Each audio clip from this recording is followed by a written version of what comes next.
Oui, merci Monsieur le Président. Chers collègues, donc on ne va pas refaire le débat. Je pense qu'il y a pour une bonne part eu lieu tout à l'heure. Simplement, je vais vous rassurer parce que vous m'avez dit que vous auriez préféré qu'on fasse des propositions, ce que je comprends bien. Et ce qui est important, parce qu'il faut que nous soyons bien d'accord sur nos différences.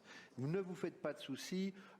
Pour le budget, nous ne manquons pas de vous faire des propositions tout à fait équilibrées et en rapport avec cette très claire information des évolutions et des contraintes dont on a parlé, qui sont bien évidemment sujettes à tous. Donc ça, c'est important.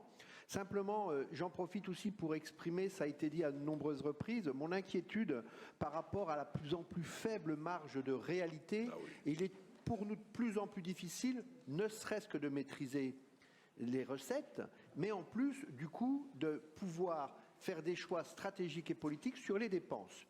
Et, à mon sens, cela met en grande difficulté le caractère démocratique des choses. Il est nécessaire que nous puissions exprimer les choses clairement sur les orientations que vous pouvez avoir, vous et votre majorité, et sur ce que nous, opposition, nous pouvons défendre. Oui, et il y a besoin de lisibilité. Et plus on resserre la fenêtre et les contraintes, plus aujourd'hui on est à la marge sur des sujets qui peut-être ne sont pas les sujets majeurs. On a bien évidemment tous ici dans cette Assemblée un intérêt et on se bat pour l'intérêt de chacun, avec des orientations et des vues différentes sur cela et des désaccords.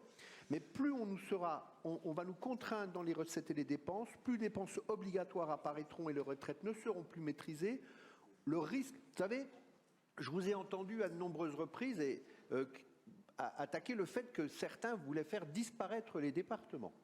Souvent, vous mettez tout le monde dans le même paquet, ou quand il y a quelque chose. Non, les départements doivent être défendus, ils le sont, mais il y a deux façons de les faire disparaître. Ou politiquement, en expliquant qu'ils n'ont plus lieu d'être et on les supprime, ou économiquement, en leur ne donnant plus aucune capacité et d'être une simple boîte aux lettres, et d'une certaine manière, on les supprime également. Il faut donc se battre pour que ce maintien et cette lisibilité existent, et le débat d'orientation budgétaire et le budget sont des éléments qui doivent rester des éléments qui permettent d'expliquer une stratégie et un choix politique.